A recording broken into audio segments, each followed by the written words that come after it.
really good week. You could tell the guys are focused. They enjoyed the taste of victory. I think we understand this is a completely different animal, though, going on the road against a top 5 team. But we've physically prepared about as well as we can. We still got some mental preparation left to do. There's still time for that, but I think our guys are in a good place right now. Only injury update is Caleb Smith, the short snapper, went through practice today, so he's cleared from the concussion protocol thing. Questions?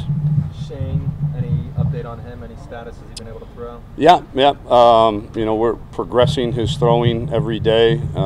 Tuesday was about 30 throws. Wednesday about 45. Today was around 50. We're going to see. We're going to throw him again tomorrow. See how it feels. Because every day when you wake up, we're, obviously it's sore. It hurts him to throw at times. So we'll see. If he's 100%, then he's going to play. I would imagine he will be available in some role. Whether that's as the starter right now, it's too early to tell. Safe to say it's a game time decision also. Yeah, again, because especially with a night game, he could wake up. We'll probably work him out at the hotel a little bit and see how it's feeling. Tom, does it alter things like, game plan wise, like protections and things like that when you got a quarterback with a bad shoulder and you don't know right now if he's going to be available or not?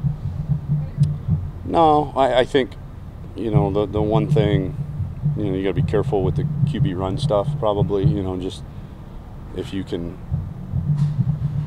obviously if you call a QB run, they're pretty much guaranteed he's going to get contacted. So every other play, if we do our job, he shouldn't.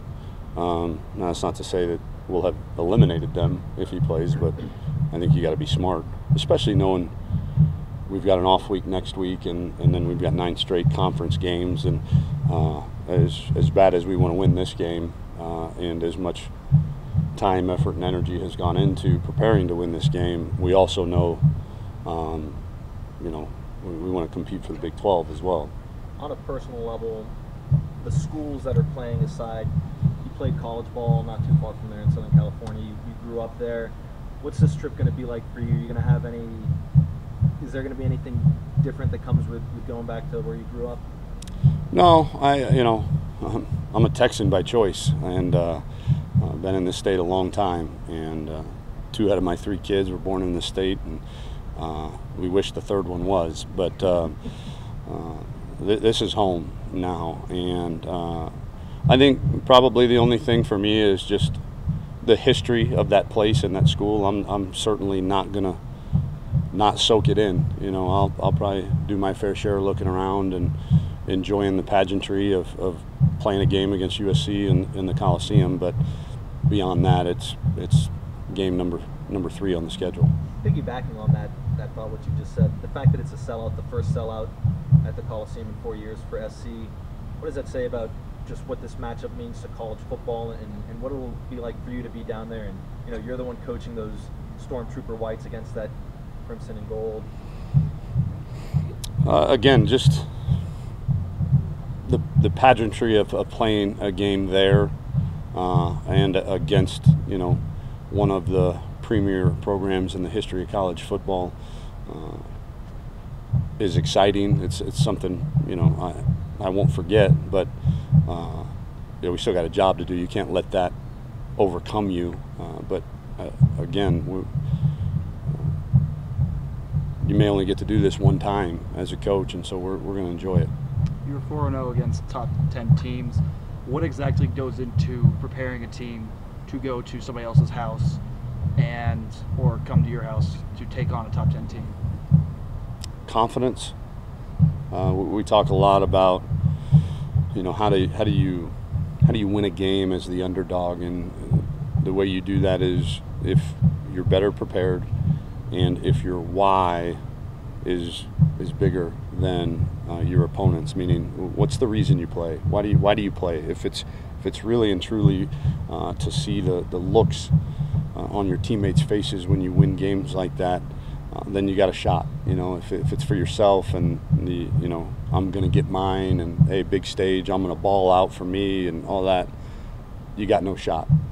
But if our why is greater than our opponents and we're better prepared, what that leads to is a faster playing, harder playing, more physical team on Saturday, and anytime you do that, you got a chance. Tom, in terms of the travel squad, do you take as many guys as you can, or do guys have to earn the right to travel? Oh yeah, they got to earn the right. You know, you got to provide some kind of value to us, and a couple injured guys, like Andrew Beck, for instance, he'll travel because he's a captain. He provides value, and that value is leadership. But I think where we at 71 will travel. In the Big 12 there's 70, so we try to, even in non-conference games, keep it, like it would have to be in a Big 12 game. What's the mindset of this team right now going into this weekend? Good. I think we're confident, eager to play the game, confident in our knowledge that if we cut it loose and don't evaluate and don't hesitate, that we'll have a chance to stay in it. Certainly respect the heck out of our opponent. That's a really, really good football team. They're in the top 5 for a reason, and they've won whatever it is, 12 straight games for a reason, because they're really good. And we know we're going to have to bring our A game, but I get a sense that our guys are confident that we will bring that A game. In terms of just with Patrick Hudson's injury and your own line depth, if you had to cross-train Denzel or things like that? Yeah, that's exactly right. Yeah, Denzel would be the 6th guy in, so anybody gets hurt in the middle, if either guard gets hurt, Denzel would go in. If Shaq gets hurt, then McMillan would go to center and Denzel would go in. If either tackle gets hurt, Denzel would go in. So, you'd like to be at about 7 or 8 that you're confident in putting in the game, which, with Patrick and Elijah and Terrell Cooney, we would have been, at about, what would that make, 9. But most teams this time of year are probably sitting around 7 or 8. But it is, we definitely say our prayers every night.